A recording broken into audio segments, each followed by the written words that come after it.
O Uribe vai ficar com a gente, vai nos ajudar numa entrevista importante que nós vamos fazer agora, a partir de Brasília também, com o trabalho da Basília Rodrigues, que produziu e vai iniciar uma entrevista agora, ao vivo, com o relator da CPI da pandemia, o senador Renan Calheiros, a quem eu já de antemão agradeço mais uma vez a atenção com a CNN Brasil. Bom dia, senador. Basília, mais uma vez, bom dia para você também. Oi, tudo bem, Colombo? A gente então abre aí essa entrevista especial com o relator da CPI da pandemia, Renan Calheiros, e olha só o que está aqui na minha mão. A minuta do relatório, a mesma que a gente teve acesso na quinta-feira à noite, dos detalhes mais importantes do que vai ser apresentado pelo relator. Só que não tem consenso, né, na cúpula em especial da CPI da pandemia sobre os tipos penais, as pessoas que estarão aí arroladas, né, nesse tipo de lista de recomendação, do indiciamento. Vai mudar? Olha, Basília, é natural que não haja consenso sobre alguns pontos, né? Essa é uma complexa investigação sobre muitas pessoas, sobre fatos que envolvem igualmente as mesmas pessoas. Então, é uma coisa detalhada, complexa, que tem que ser conversada. Esse relatório, nas suas linhas gerais, ele já está pronto há mais de 2 meses, né, porque a CPI foi prorrogada. Tem alguns aspectos que não mudaram, outros, evidentemente, mudam em função da atualização das informações, da chegada de novos depoimentos. É assim mesmo, esse grupo, ele é um grupo heterogêneo. O fundamental da Comissão Parlamentar de Inquérito é que esse grupo, mesmo heterogêneo, mesmo não pensando igualmente sobre todas as coisas, ele se manteve junto, né, em favor da ciência, do conhecimento, da proteção da vida das pessoas e contra o negacionismo. Olha, a gente está no estúdio com a Luciana, com o Uribe, com o Colombo, também para fazer perguntas. A gente vê aí que o grupo do G7 está junto, mas não para tudo. Senadora Colombo, bom dia mais uma vez. Na avaliação do senhor, houve dolo em algum crime cometido pelo presidente da República ao longo da pandemia? Olha, Colombo, em primeiro lugar, é importante que as pessoas percebam e entendam definitivamente que o papel da Comissão Parlamentar de Inquérito é em substituição, nessa primeira fase, ao que seria, no processo brasileiro, o inquérito policial. Nós estamos apenas fazendo as primeiras investigações. Nós não estamos julgando ninguém. Esse papel de julgar é da justiça. Nós estamos apontando os primeiros indícios, as primeiras provas e pedindo a continuidade da investigação. Primeiríssimo lugar, é importante que todos saibam disso. Nós não vamos julgar ninguém, nós não somos julgadores. Nós apuramos alguns fatos e estamos pedindo a continuidade da investigação. É disso que se trata. E é óbvio que uma investigação coletiva parlamentar vai ter sempre alguém que diverge ou de uma conduta criminal caracterizada ou de um tipo penal escolhido, são muitos, né? E são circunstâncias variadas. Então, é muito mais difícil numa investigação você ter pessoas que tiveram comportamentos iguais e você coloca uma e não coloca outra, do que colocar todas. É importante que o relator e depois a comissão, porque esse relatório inicial é apenas a proposta do relator, que será submetida ao G7 em primeiro lugar e depois à própria comissão. Essa coisa de vazar, se vazou, por que vazou, não dá para discutir isso no século XXI. Um relatório que estava pronto há 2 meses, em alguns aspectos, como eu disse e repito, teria que vazar mesmo.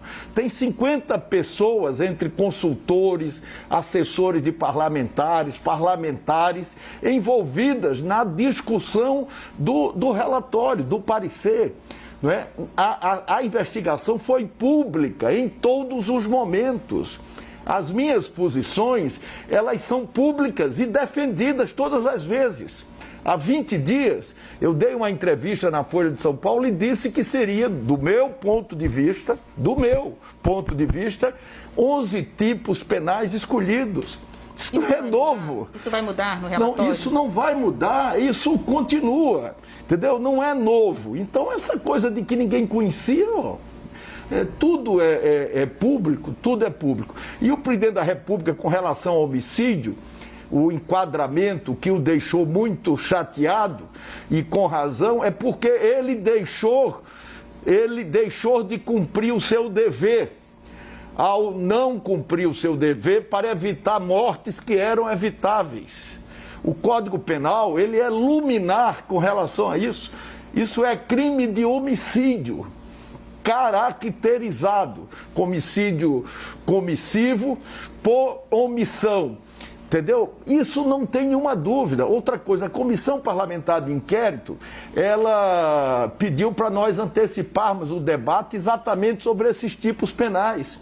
Esses debates foram públicos. Há 2 meses, quando o professor Miguel Reale Júnior apresentou uma proposta de parecer, isso foi dado pela imprensa como parecer da Comissão Parlamentar de Inquérito. Quer dizer, tudo isso aconteceu dessa forma porque essa investigação é uma investigação aberta. O que vai preponderar, o que vai valer no final, não é o que o relator pensa, é o que a maioria da comissão parlamentar pensa. E esse debate que nós estamos vendo, ele é muito importante, né, para fortalecer a conclusão da própria comissão parlamentar de inquérito.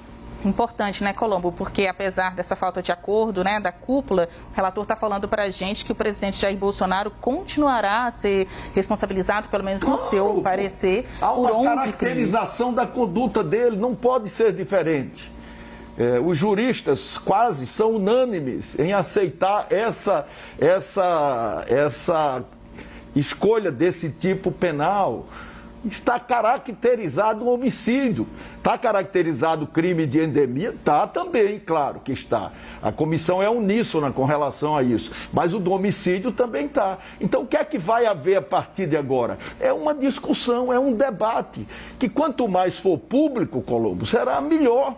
Né? Porque essa investigação é uma investigação pública, transparente, que teve a transmissão diária dos meios de comunicação. Ali não se escondeu nada. No início, o governo mandava as respostas aos requerimentos, todas classificadas como sigilosas. Nós quebramos o sigilo para quê? Para ser uma investigação pública. Então, como o G7 é composto por pessoas diferentes, que não pensam igualmente, mas que estiveram juntos até agora, vai continuar junto até agora. Se houver divergência, acerta-se pela maioria, sem problema nenhum, sem problema nenhum. Senador, bom dia. Luciana falando aqui. Queria saber do senhor o que o senhor considera de todo esse relatório mais impactante, mais preocupante? Qual é a história que mais vai impactar as pessoas? E se isso vai ter também um desdobramento político na imagem do presidente da República, por exemplo, para as eleições do ano que vem? Olha, o desdobramento político, infelizmente ou felizmente, ele está tendo. Mas isso nunca foi propósito da Comissão Parlamentar de Inquérito. A gente separou a antecipação da discussão sobre a eleição presidencial em todos os momentos da comissão. Eu mesmo pedi a um dos candidatos a presidente da República que deixássemos para conversar depois, para não envolver isso nesse debate. Eu, da comissão, sou um dos poucos que não sou candidato a nada. Eu e o senador Randolfo Rodrigues não sou candidato a nada, eu tenho mais 5 anos de mandato, a nada, absolutamente. Eu nunca fui de comissão parlamentar de inquérito. Aliás, eu fui integrar essa comissão parlamentar de inquérito, por quê? Porque a justiça não estava discutindo essa coisa gravíssima, né, do morticínio, do agravamento, das mortes que poderiam ter sido evitadas e não foram evitadas. Eu sabia que eu poderia dar uma contribuição em função da minha experiência e eu resolvi ir, entendeu? Com o propósito de elucidar essas coisas apenas. Se o presidente da República teve e tem ainda a sua popularidade, o seu apoio em queda, e se atribui isso à Comissão Parlamentar de Inquérito, paciência. né? Nós estamos fazendo a nossa parte, cumprindo o nosso papel. Nós não estamos lá para desgastar o presidente. Se ele tem se desgastado e continua caindo, porque as últimas pesquisas são devastadoras com relação à imagem dele e à imagem do seu governo, não atribua isso à comissão parlamentar de inquérito. Atribua isso ao desgoverno que ele continua a impor aos brasileiros. Não temos nada a ver com esse desgaste, com a inflação, com o fato dele ter podido evitar mortes e não ter feito isso, com o fato dele ter atrasado a vacina de propósito, disse que iria sentar em cima do cheque que o Congresso lhe deu de 20 bilhões e que não ia vacinar, que a vacina não servia para nada, que quem tomasse a vacina viraria jacaré, que o homem que tomasse a vacina afinaria a voz, que a mulher nasceria pelo. E por conta disso, nós perdemos 7 meses. Quantas pessoas morreram nesses 7 meses porque não tiveram acesso à vacina? Está aí comprovado. Pela elevação do calendário, pelo aumento de vacina, a consequente redução de mortes, de internações. Por quê? Pela eficácia da vacina. Então, se ele tivesse aplicado a vacina quando a Pfizer ofertou, 7 meses antes de ter iniciado, quando a OMS fez a oferta das vacinas, né, quando o Butantan fez a oferta, se ele tivesse aceitado a oferta do Butantan, o Brasil teria sido o primeiro país a vacinar no mundo. Mas ele não acreditava nas vacinas. Ele não queria vacinar. Ele até agora não se vacinou. Foi o único chefe de Estado na ONU que não havia se vacinado, se imunizado. Quer dizer, o problema do governo dele é do governo dele, não é da comissão parlamentar de inquérito. Senador, o presidente sempre que pode, para estabelecer uma diferença entre o mandato dele e mandatos de outros presidentes da República, diz que no governo dele não há corrupção e que se há algum indício, a pessoa é imediatamente afastada. Na avaliação do senhor, no caso da Covaxin, houve corrupção? Colegas do senhor que defendem o governo dizem que não, porque o contrato não foi concretizado, a compra não foi feita. Na avaliação da CPI, houve ou não corrupção no governo na tentativa, na possibilidade de compra das 20 milhões de doses da Covaxin? Olha, nós não pretendíamos, como vocês sabem, apurar a corrupção, investigar a corrupção. Não era esse o propósito da Comissão Parlamentar de Inquérito. O propósito era demonstrar que muitas mortes poderiam ter sido evitadas, né, e atribuir responsabilidade a quem não fez isso. Esse era o propósito da Comissão Parlamentar de Inquérito. E logo nós nos deparamos com a corrupção da Covaxin, depois com outras corrupções. Quer dizer, nós tivemos que apurar. Agora, você não pode fazer um simulacro na apuração.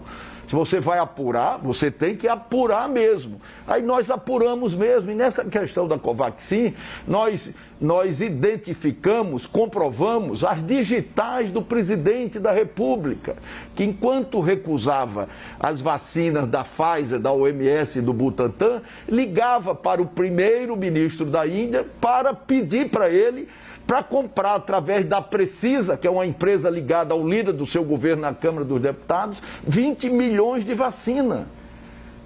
Infelizmente, ao fazer isso, ele deixou as digitais, né? Todas as digitais. Depois, em 6 de março, o Pazuello e o Coronel Elcio pediram mais, adicionalmente, 50 milhões de doses da Covaxin. O dinheiro da Covaxin não foi pago porque, burocraticamente, servidores resistiram a isso.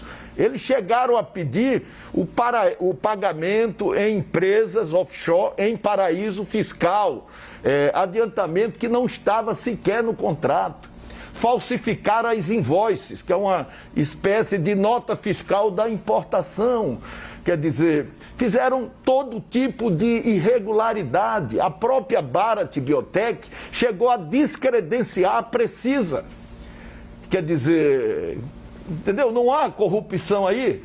O governo não está envolvido nessa corrupção e em outras? Claro que está. E se está, o Bolsonaro, ele pode fazer o que ele quiser, tá? É direito dele. Agora, em fazendo essas loucuras, ele precisa saber que ele vai ser, como qualquer outro, responsabilizado. E esse é o meu papel à frente da relatoria na Comissão Parlamentar de Inquérito. Pode ir, Basília. Olha, relator, essas páginas devem mudar um pouco o conteúdo diante dessa discordância, né, dos integrantes da CPI da pandemia. Quantos indiciados ou quantas pessoas têm a recomendação de indiciamento aqui, nessas 1.200 páginas?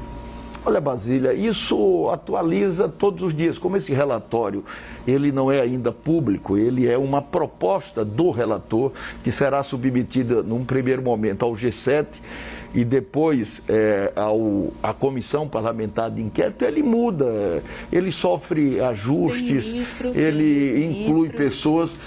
Como eu te falei, é difícil retirar. Incluir não é difícil, porque na medida em que você constata que esse aqui praticou o mesmo crime com relação a esse, não há como você colocar este aqui e não colocar este. Essa é uma tarefa muito difícil, né? Mas é mais difícil numa investigação individual. Numa investigação parlamentar coletiva, quando a maioria é que vai decidir, não, é mais fácil. A maioria diz o que é que ela quer. Aqui para nós, sinceramente, eu não tive ainda nenhuma contrariedade com relação a ponto nenhum de ninguém, tá? De ninguém, porque eu sempre defendi essas posições. O que fazer em relação do possível pedido de indiciamento do senador Flávio Bolsonaro? Na semana passada a gente entrevistou o Flávio, que é filho do presidente Jair Bolsonaro, e ele disse que o seu relatório é uma alucinação. O senhor o acusa... Com relação a ele, para além do que ele fala ou diz, isso não me interessa, nem interessa a própria Comissão Parlamentar de Inquérito, quais são os dois fatos que o envolvem comprovadamente, a ele e a outros, na mesma condição. Ele é um dos participantes das fake news. Fake news mata também. Muitas pessoas morreram por conta das fake news. Ele é um dos participantes disso. O outro crime que ele participou, ele próprio o confessou na Comissão Parlamentar de Inquérito. Disse que teria levado o Maximiano, o dono da Precisa, ao BNDES. Isso é caracterizadamente a advocacia administrativa. Como se deparar com isso e não recomendar a investigação? Eu não estou julgando o Flávio. Eu estou recomendando que o que ele confessou seja investigado na Justiça. Somente isso, mas não vejo como indiciar outras pessoas, recomendar a continuidade da investigação com relação a outras pessoas e não recomendar com relação ao Flávio, com relação aos seus dois irmãos, com relação ao presidente da República, com relação aos ministros, com relação ao Braga Neto. Como nós vamos investigar o enfrentamento da pandemia e não investigamos o coordenador desse comitê? Tem lógica isso, Basília? O senador fala aí da participação, né, do ministro hoje da Defesa, Walter Braga Neto, no início da pandemia, quando ele gerenciava um grupo de enfrentamento ao coronavírus, como ministro da Casa Civil. Então, isso também é um ponto que há discordância na CPI. Sim, mas qual é a discordância? No seu relatório. Diga, ninguém nunca me colocou essa discordância. Uma coisa é convocar o Braga Neto. Convocar o Braga Neto, você precisaria ter a maioria. Precisa ter a maioria. Outra coisa é pedir a continuidade da investigação. Como não pedir a continuidade da investigação contra o coordenador do comitê? E você investiga os peixinhos do comitê e não investiga o Braga Neto? Que coerência terá uma investigação dessa? Por favor. É isso. Senador, muito obrigada por nos receber aqui na sua casa, Ismael Hertel. A gente está aqui também com o Carlos Roberto, minha equipe de cinegrafistas hoje. Obrigada cedinho aqui no apartamento funcional do senador Renan Calheiros, aqui na Asa Sul, Colombo. Obrigado, Basília. Até daqui a pouquinho. O senador Renan Calheiros, obrigado pela entrevista mais uma vez para a CNN. Bom trabalho.